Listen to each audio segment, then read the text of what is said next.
¿Qué tal, amigos? Buenas tardes.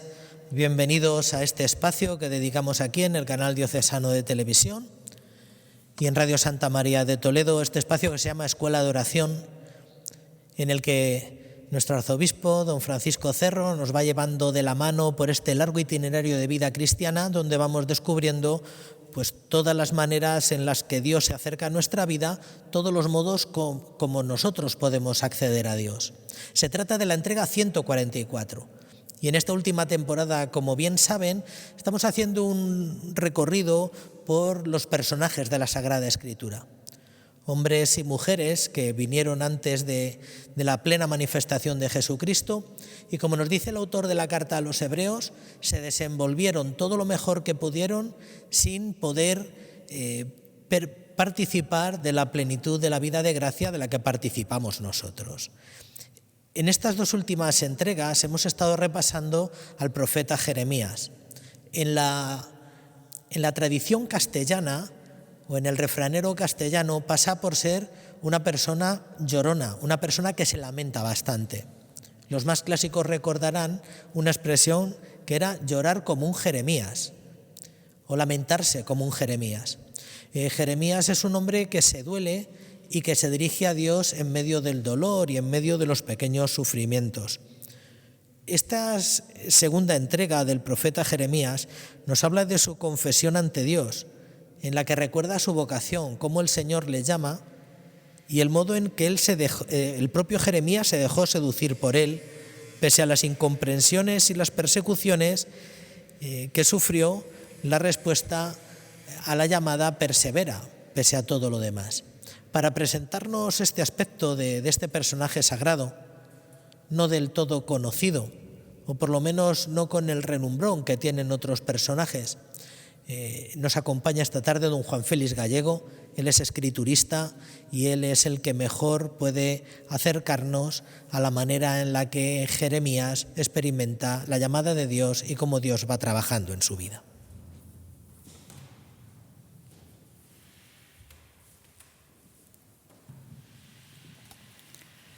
En la presencia de Jesús sacramentado, queremos hoy aprender a orar orando con el profeta Jeremías, que nos acompañó también en la anterior catequesis.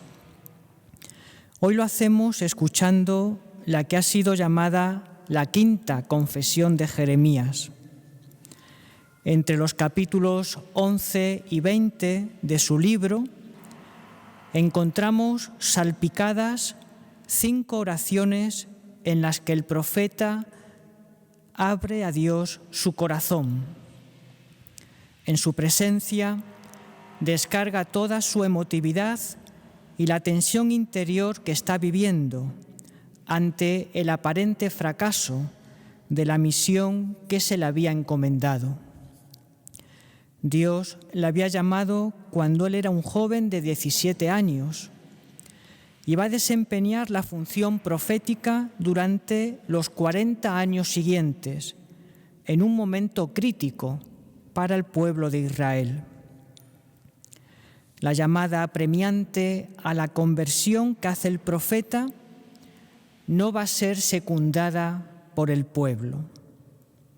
La invitación que les hace a confiar en Dios, aun cuando tengan que pasar por la purificación de la rendición ante Babilonia como medio para salvar a Jerusalén, va a ser malinterpretada como colaboracionismo con el extranjero, mientras las autoridades, por otra parte, paradójicamente, estaban buscando el apoyo de Egipto.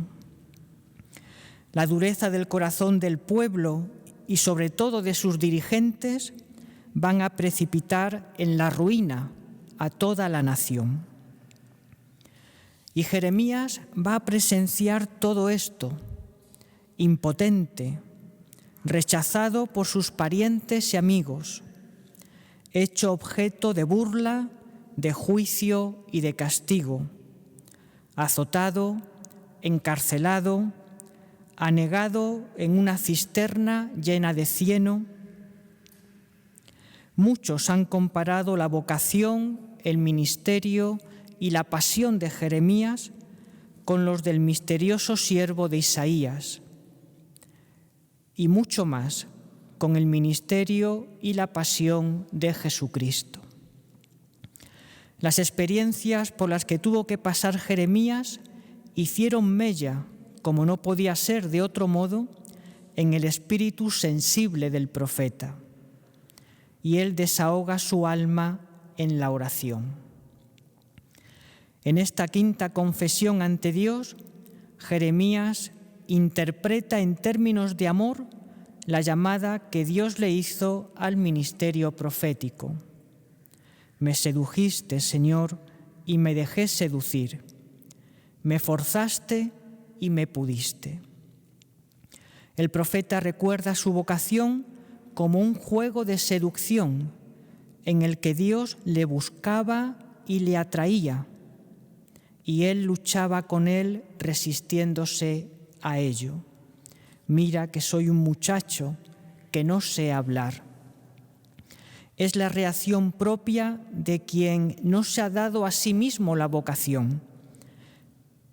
Es la reacción propia de quien ha sido verdaderamente llamado y reconoce que la misión que se le pide supera sus fuerzas y capacidades. Pero al final Jeremías aceptó, fiado de la promesa de Dios que le garantizaba su presencia y su asistencia continua. No les tengas miedo, porque yo estoy contigo para salvarte.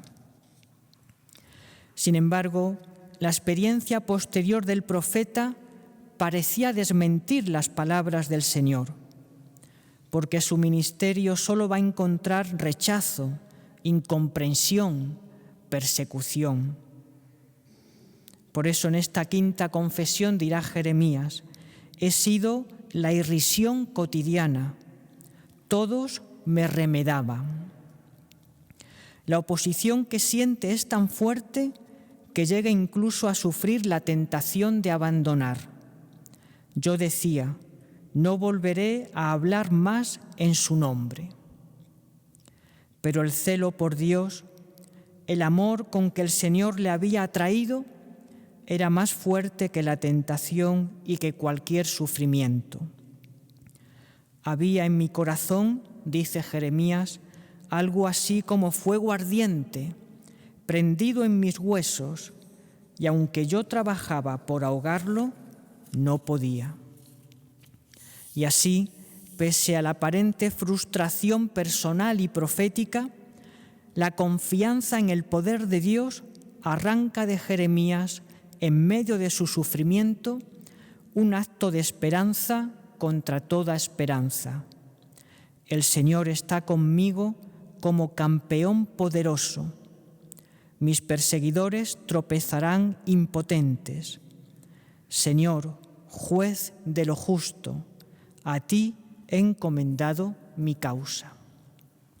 Jeremías nos enseña a llevarle a Dios nuestros problemas reales, a no buscar desahogo en otro lugar más que en la anchura de su corazón. Dios no rehúye de nuestra oración cuando ésta se transforma en una lucha con Él, como en otro tiempo Jacob con el ángel. Y en ese cara a cara con Dios salimos tocados y transformados por Él. La intimidad con Dios no nos sustrae de los problemas ni nos libera de ellos, pero sí nos llevan a vivirlos desde Él, desde la confianza y la seguridad de que Él está con nosotros, de que aunque todo a nuestro alrededor parezca hundirse, como experimentó Jeremías, la historia personal y universal está en las manos de Dios, que sabe conducir todo para el bien de los que lo aman. Aprender a orar orando, en este caso con la figura colosal del profeta Jeremías, seducido por el Señor. Me sedujiste, fuiste más fuerte que yo y me pudiste. Yo diría que la oración de Jeremías, tal como nos la han explicado desde el planteamiento bíblico, sería como un volver al corazón. Esa frase de Dilesis Nos del Papa Francisco tiene en Jeremías este profeta, el profeta también llorón, que vamos a explicar cuáles serían las 3 características preciosas de esta realidad, pues aparece, por una parte, ¿qué significa para Jeremías, el profeta Jeremías, volver al corazón? ¿Qué significa para Jeremías tener esta experiencia que tiene el profeta de ese deseo de ver a Dios en su vida y de tratar de una intimidad con un Dios que le ama, pero que él le cuesta mucho digerir? Porque, primer punto de la oración de Jeremías, él, desde ese volver al corazón, con sus ojos, esos ojos de fe, él descubre tantas cosas que no funcionan. Él descubre tantas realidades que no salen.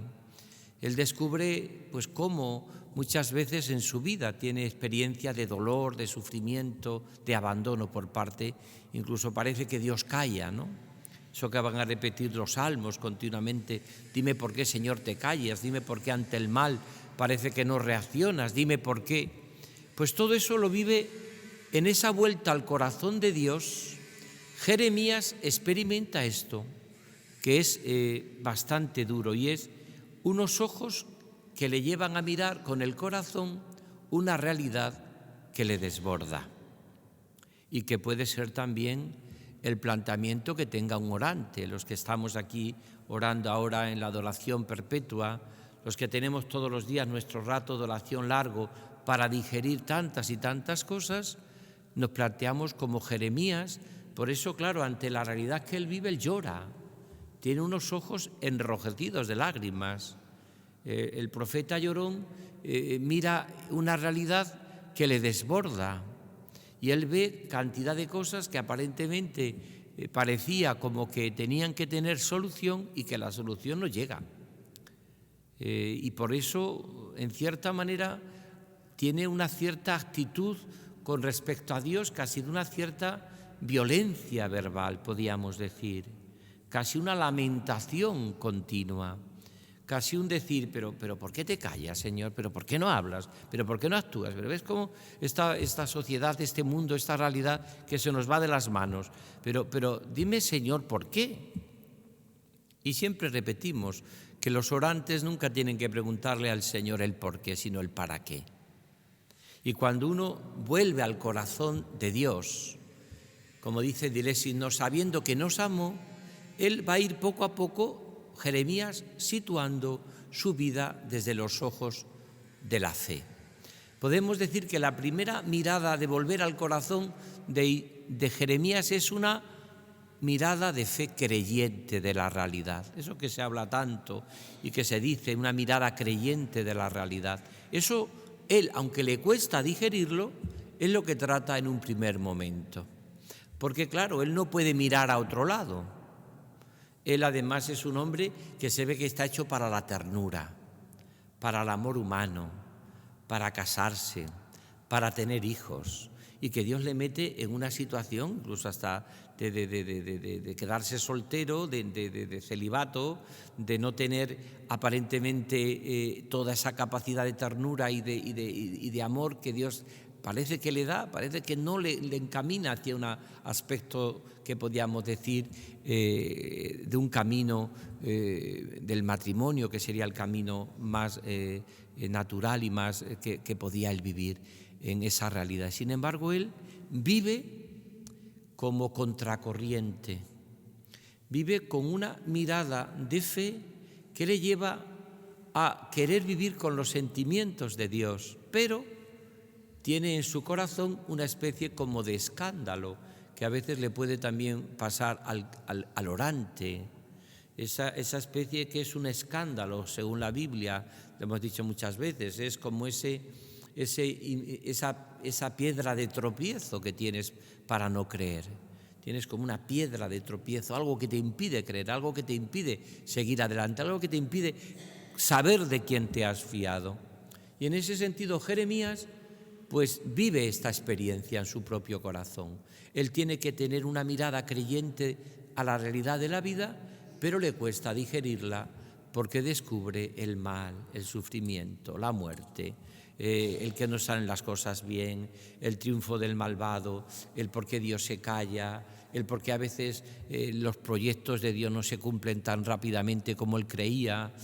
Todo este tipo de cosas que nos ocurre a todos los que también oramos desde esa mirada creyente de la fe, desde esa mirada totalmente convencido de que Dios actúa y de que Dios sigue estando presente en mi vida, ¿no? San Juan de la Cruz tiene una frase que a mí me encanta y me emociona. A veces la mayor presencia de Dios en una vida es su aparente ausencia. Dios está más presente que nunca donde aparentemente está ausente.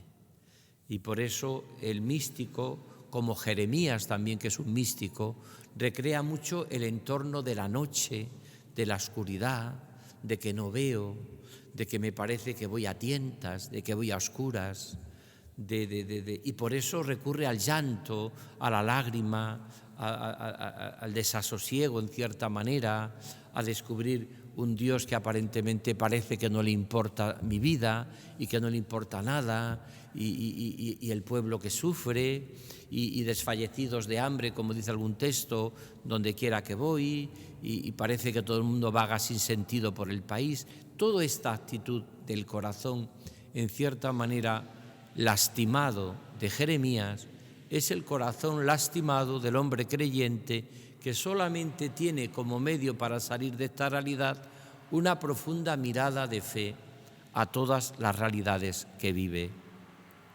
Por tanto, primera clave en la oración de Jeremías, volver al corazón de Dios, en la línea un poco de Dilesis Nos del Papa Francisco, cuando habla de ese volver al corazón, él se refiere al corazón de Cristo y al corazón del hombre, pero la primera parte perfectamente encaja con lo que estamos nosotros de esta catequesis sobre la oración de Jeremías. Él vuelve al corazón de Dios, pero vuelve desde esa mirada creyente. Segundo, muy interesante en la oración de Jeremías, también enlazando con Dilesis No del Papa Francisco, volver al corazón del hombre.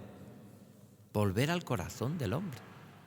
O sea, decir él, no hay mayor blasfemia contra la oración de decir que uno cuando ora se olvida de los demás, o se olvida del mundo, o se olvida de la gente, o se olvida de los que llevan el corazón. Si hay algo que está claro en la oración que hace Jesús, cuando sube, por ejemplo, incluso al monte a orar, que hemos visto hace poco en los evangelios de cada día que estamos viendo, desde la montaña en la oración, Jesús sigue a los que viven en todos los dramas, en todos los avatares de la vida, los que viven precisamente en esa travesía que es la vida con todas las tempestades que tiene el corazón humano. Segunda clave de la oración de Jeremías, volver al corazón del hombre, a lo más profundo, que ahí la batalla la gana siempre Dios, como la gana en la oración del creyente, en la oración de Jeremías y en la oración de los santos. Aquí podríamos decir esa frase conocidísima de San Agustín: nos has hecho, Señor, para ti, y nuestro corazón está inquieto hasta que descanse en ti. Volver al corazón del hombre, volver al alma que sufre. La oración de Jeremías tiene en cuenta no solamente su propia situación de una mirada creyente desde los ojos del Señor, sino también ve cómo cuando el hombre se derrumba, cuando la persona humana se aparta de Dios, cuando la persona no es capaz de volver al Señor, cuando en su corazón no se da ese encuentro con el Señor, vemos cómo Jeremías se resiente y cómo Jeremías lo explica y lo cuenta esto. Y por eso él vive esa profunda experiencia de identificación con sus hermanos, ¿no? No solamente vive ese silencio de Dios, sino también cómo llegar al ser humano que sufre, que lo pasa mal, eso que dice el Vaticano II, ¿no? Los sufrimientos, los gozos, las esperanzas. No hay nada humano que no interese a los discípulos de Jesús. Y eso lo prueba y lo vive Jeremías también. Y por eso él quiere volver una y otra vez al corazón humano, a la gente, y él vive esa que vive también a veces el orante. ¿Por qué los hombres, Señor, no te buscan? ¿Por qué se cansan?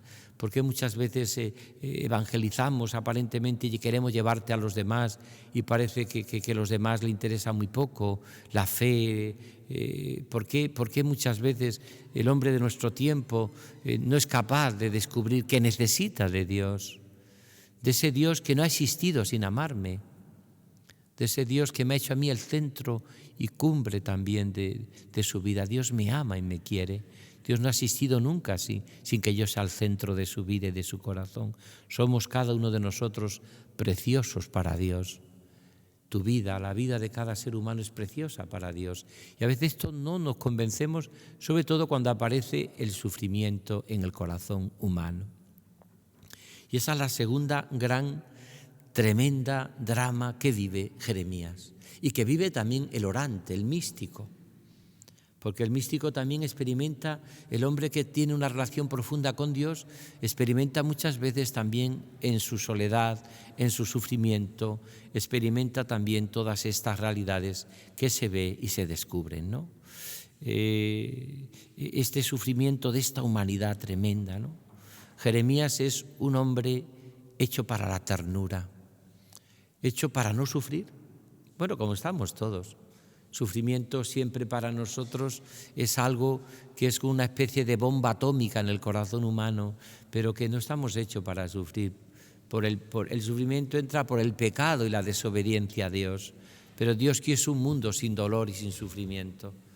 Aunque también es verdad que Dios es tan bueno que a veces hasta el sufrimiento le sirve de bien para los que aman a Dios. Santo Tomás de Aquino tiene una frase preciosa: ¿por qué permite Dios el mal en mi vida? Para darme algo mejor.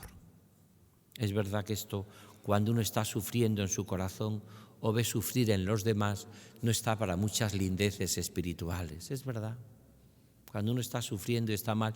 Por eso Santa Teresita de Lisieux, otra gran mística, va a decir algo precioso. Va a decir, una gracia se apodera de nuestra vida y de nuestro corazón como cuando hemos sufrido, cuando el sufrimiento ha pasado, pero nunca cuando está pasando. Cuando yo estoy sufriendo en mi vida, os veo sufrir a los demás, es muy difícil que eso yo lo vea como una gracia. Más bien lo veo como una desgracia. Más bien lo veo como un sufrimiento inmenso. Más bien lo veo como le pasa a Jeremías, que vive en su corazón viendo su sufrimiento y el sufrimiento de los demás y viendo como que parece que el Señor no responde a sus interrogantes y a sus deseos, ¿no? Por eso Dios, cuando nos quita algo, cuando nos hace sufrir, es porque nos quiere dar lo mejor, dice Santo Tomás. O como dice también preciosamente San Pablo, para los que aman a Dios todo les sirve para su bien. Pero no olvidéis, una cosa la vivimos como gracia en el sufrimiento cuando ha pasado, no cuando la estamos pasando. Más bien cuando la estamos pasando, lo que lo vivimos es como una desgracia. La desgracia se convierte en gracia cuando esa cruz la dulcifica la contemplación del crucificado, de quien sabemos que nos ama, ¿no? Y todos descubrimos, por ejemplo, el bien que nos hace acercarnos a los enfermos, a los que sufren. A veces tú estás un día que estás mal y vas al hospital o vas a la cárcel o vas a visitar a una persona enferma o solitaria y después de un tiempo dices, yo que intenté consolar, he sido el más consolado. Yo que intenté ayudar, fui el más ayudado. Yo que intenté hacer el bien mayor lo he recibido yo. Esto es un poco una experiencia que tiene el orante cuando se mete en su interior desde el amor de Dios y cuando se mete en el corazón de los demás. Nadie recibe más que el que da. Nadie recibe más que el que da. Por mucho que yo dé, es mucho más lo que recibo si todo eso lo vivo, como decía Santo Tomás de Aquino, el mayor, cuando Dios me quita o me hace sufrir por algo es porque me quiere dar algo mejor. Dice esta palabra Santo Tomás de Aquino, mejor todavía. Aunque mientras que lo estamos pasando nosotros, nos parece que no es así. Más bien sufrimos el sufrimiento y el dolor. Paul Claudel, decía este famoso poeta francés de los mejores, Dios no ha venido a quitar el sufrimiento, sino a darle sentido. No ha venido a quitar la cruz, sino a clavarse en ella.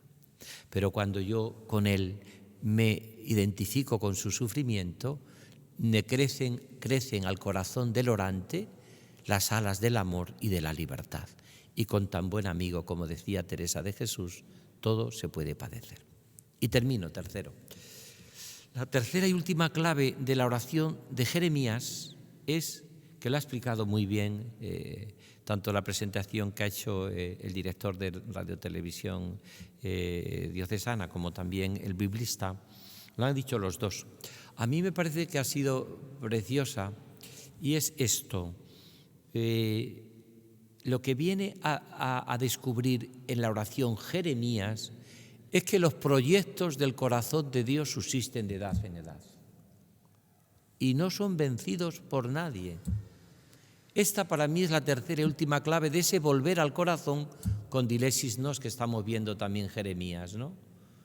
Y Jeremías, el profeta llorón, el profeta de la ternura, pero por otra parte que Dios le mete en un misterio, el profeta de la lamentación, el profeta que llora, el profeta que se lamenta, el profeta que muchas veces se cansa de tantas y tantas realidades, él, a través de su sintonía personal con Dios, en ese misterio de su misericordia, su paternidad que está patente y que está presente en su vida, va a descubrir algo que es propio de los contemplativos y de los místicos, que los proyectos de su corazón subsisten de edad en edad. Yo he citado aquí muchas veces en nuestra Escuela Diocesana de Oración una frase que es del beato Santiago Alberione, que a mí me encanta. Decía Santiago Alberione que la oración es la respiración de la esperanza. Dime lo que oras y te diré la esperanza que tienes. Dime la esperanza que tienes y te diré lo que oras. A mucha oración, mucha esperanza. A poca oración, poca esperanza. A escasa oración, escasa esperanza. Yo cuando a veces he tenido personas que han venido a verme con grandes sufrimientos o tal, o que con grandes...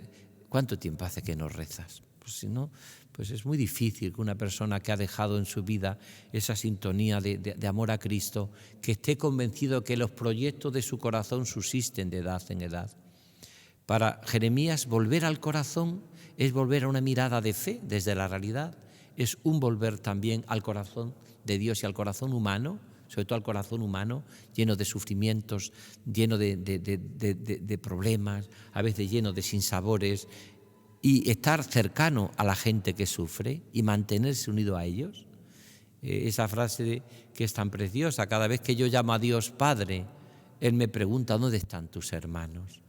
¿Puede ser uno orante y olvidarse de la caridad y de los hermanos? No se puede olvidar. No se puede olvidar. Como no se puede olvidar Jeremías en su oración pobre, humilde, con contradicciones, con cansancios, con escándalo incluso en su interior, porque ve que el malo triunfa y que aparentemente el reinado de Dios no llega. Cuando él llega a esa situación, tiene que descubrir Jeremías que los proyectos de su corazón subsisten de edad en edad. Esta antífona tan bonita que se dice en la solemnidad del Sagrado Corazón de Jesús nos puede ayudar muchísimo a todos pues a descubrir esta realidad, que los proyectos de su corazón subsisten de edad en edad.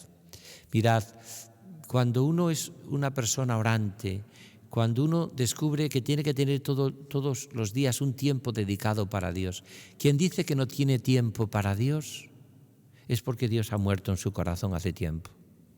Es como el que no tiene tiempo para su familia, que su familia no le importa, que no tiene tiempo para el estudio, no tiene tiempo. Mirad, lo que amo siempre saco tiempo. Lo que amo siempre saco tiempo. Quiero a mis hijos, le dedicaré tiempo a mis hijos. Si amo a mi familia, dedicaré tiempo a ellos. Pero si amo a Dios, dedicaré tiempo a Dios. Porque para mí es que eso es vital. Es que el día que no dedique tiempo a Dios, es que Dios ha muerto en mi corazón. Eso lo decía preciosamente el padre Larrañaga. Quien deja la oración, Dios acaba siendo nadie. Quien deja la oración, Dios acaba siendo nadie. Y eso lo tiene muy claro Jeremías. Y por eso, al final de su vida, y ya termino, él va viendo en este sentido algo precioso, y es este deseo inmenso que tiene en su corazón, inmenso ese deseo de su corazón, de vivir sabiendo que al final los proyectos del corazón de Dios son los que se cumplen, subsisten de edad en edad. Pasan las generaciones, pasa la gente, pasan los gobernantes, pasan todos los que pensaban que iban a aplastarnos. Eso que decía con mucha gracia algún historiador, ¿no? La Iglesia suele asistir siempre al entierro de sus enterradores. Pues eso lo tiene muy claro Jeremías.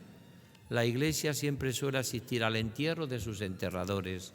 Pues esto también lo tiene Jeremías. Al final Dios es el que asiste al entierro de los que han buscado enterrarle en el corazón del hombre, en el corazón de la sociedad, en el corazón del mundo. Porque es que además es verdad, el mal se acaba autodestruyendo siempre a sí mismo. No tengáis miedo al mal, en sentido, nos hace sufrir, nos lo pasamos, pero se acaba autodestruyendo a sí mismo. Eso ocurre preciosamente y se ve en Jeremías, ¿no? Yo os he hablado mucho de lo que me impresionó a mí el libro, y cuando lo leí, pero sobre todo la película sobre el Papa San Juan Pablo II, cuando él estaba empezando a plantearse su vocación sacerdotal, y va a ver precisamente a un sastre, que es el que le introduce en la lectura de San Juan de la Cruz. Y es impresionante porque él estaba muy agobiado, pues como Jeremías, estaba muy agobiado Karol Wojtyła, es decir, el Papa después Juan Pablo II. ¿Por qué estaba agobiado? Porque él veía que en su Polonia natal triunfaba el mal, el ateísmo, acampaba como Pedro por su casa, no había aparentemente ninguna salida a los problemas, él quería ser sacerdote y no había seminarios, y le dice una regla de oro el sastre. Tenedlo claro todos los orantes y todos los cristianos y todos los creyentes y todas las personas. No te preocupes tanto, decía, lucha contra el mal, pero que sepas, querido Carol, que el mal se acaba autodestruyendo a sí mismo.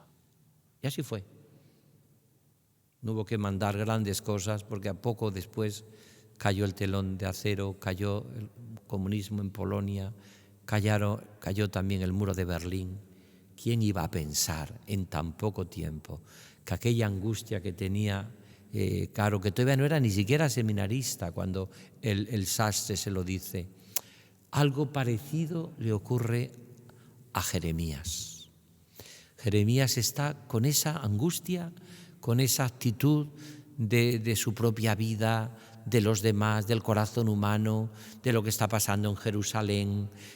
Como decía, nos explicaba muy bien Juan Félix esta idea de estar metido, que hemos leído ese texto y a todos nos impresiona, porque nos recuerda mucho, como decía él, Isaías, el texto del siervo de Yahvé, Isaías 53, que solemos leer en la tarde del Viernes Santo, ¿no? Cuando él está allí metido en el pozo, con el barro, abandonado, que le sirven, está realmente un sufrimiento inmenso, ¿no? Parece como que mire donde mire, dime, Señor, ¿por qué te callas? Es esa experiencia de sufrimiento y de dolor, ¿no? Se puede aplicar lo que Isaías 53, despreciado, deshecho de los hombres, varón de dolores, conocedor de todos los quebrantos, ante quien se vuelve el rostro. Que Isaías se está refiriendo al siervo de Yahvé, que es Jesucristo, que muere en la tarde del Viernes Santo, como el siervo de Yahvé, el Cordero Inmaculado. Pero también Jeremías, en este pasaje tan tremendo que podéis leer, como os aconsejamos siempre que hagáis lección divina de los pasajes del personaje bíblico que estamos meditando, pues Él nos puede ayudar a cada uno de nosotros a descubrir algo tan hermoso como es lo que al final va a descubrir en medio de su sufrimiento, en medio de su pozo, en medio de su fango, en medio de su oscuridad. Descubre Jeremías que los proyectos de su corazón subsisten de edad en edad y que al final la última palabra la tiene siempre Dios. Aunque la penúltima la puede tener el mundo o el diablo, o la penúltima puede tenerlo el mal, o la penúltima la puede tener el sufrimiento que estoy llevando, pero la última palabra la tiene siempre el Señor.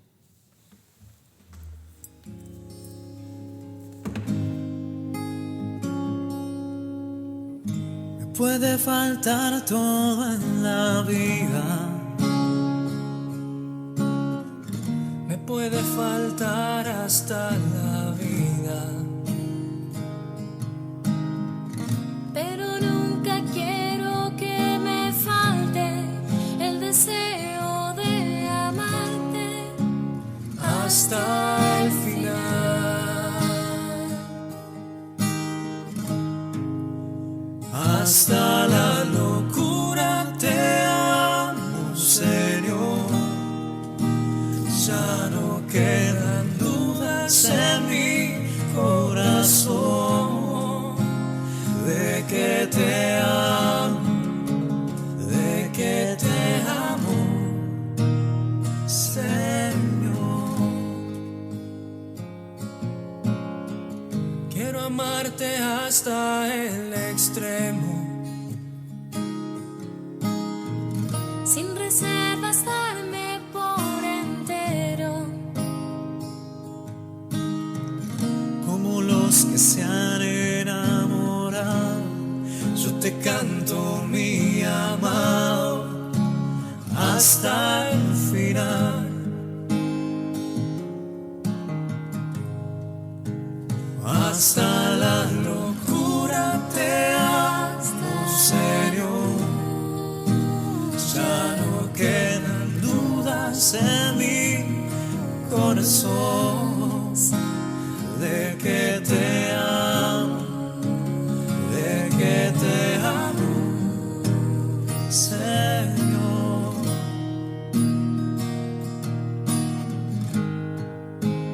Hasta la locura te amo, Señor. Ya no quedan dudas en mi corazón de que te amo, de que te amo, Señor.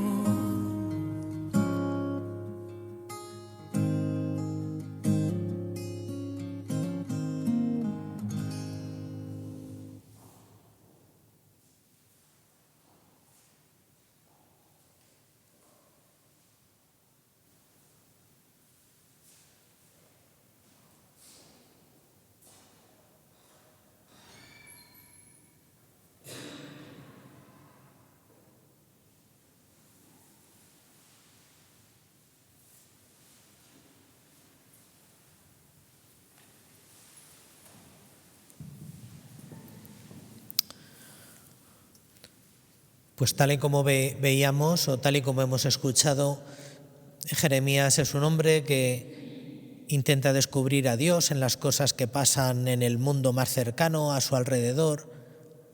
Intenta descubrir la acción de Dios en su vida, cargada de misterio y cargada de incertidumbre. El testimonio de esta tarde viene de mano de Gracia Porras Girón. Ella es natural de Ciudad Real, es natural de Almodóvar del Campo, está casada, tiene una hija y su testimonio nos puede ayudar a abundar en la acción de Dios en nuestra vida.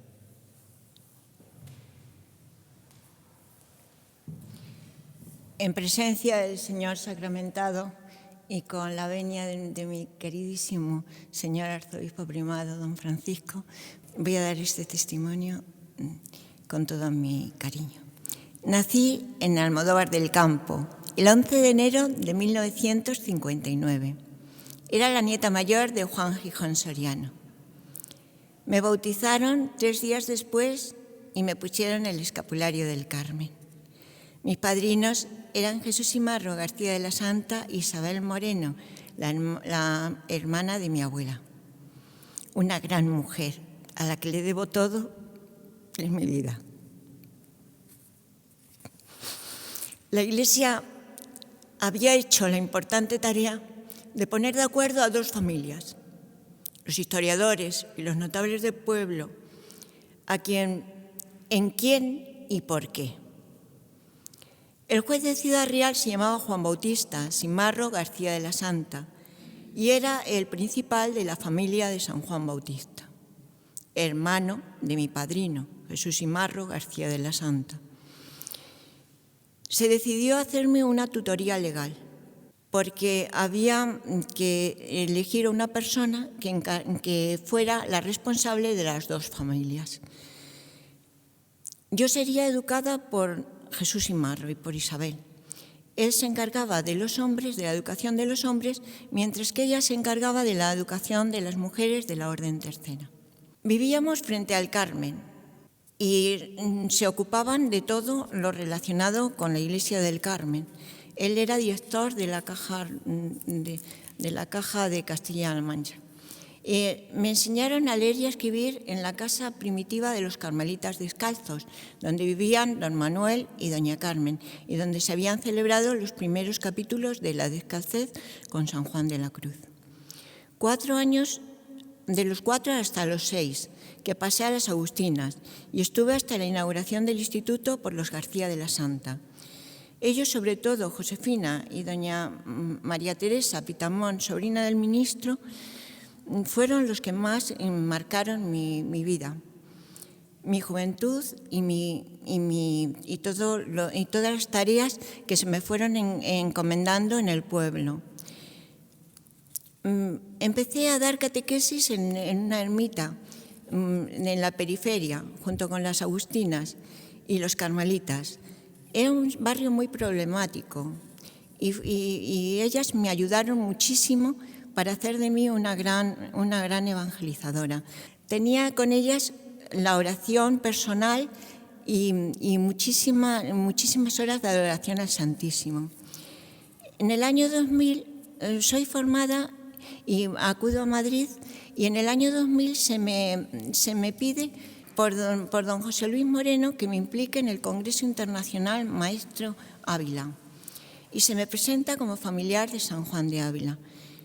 Más tarde se piensa que mi sitio es la Archidiócesis de Toledo, y he estado con don Marcelo, don Francisco Álvarez, don Antonio Cañizares y con don Braulio en las distintas tareas que se me han ido encomendando. Y actualmente estoy colaborando con don Francisco en las tareas que se me van encomendando, en catequesis, exposiciones, horas santas y retiros, y un largo etcétera. Y soy voluntaria de Radio Televisión Diocesana. Bueno, también estoy casada con el técnico de sonido de Radio Santa María y el canal diocesano, técnico, realizador y programador, y tengo una hija preciosa de 25 años, que ha sido formada pues, en la catedral, por las religiosas de la catedral y por todos. Se lo debo al señor arzobispo y a los señores arzobispos, el que con nosotros han tenido nos han dado una gran formación, y le debemos muchísimo. Muchísimas gracias.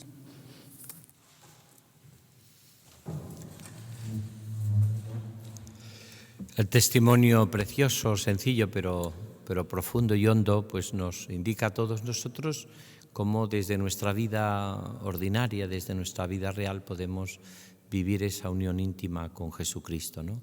Y que aprendemos a orar orando desde la vida, como nos enseñaba Jeremías, pero también como se nos ha dicho hace un momento en este testimonio en el cual prevalece, pues como a través de una vida ordinaria, de madre de familia, de esposa, trabajando y haciendo todo, pues vive toda su vida llena y volcada en el amor a Dios y el amor a los hermanos.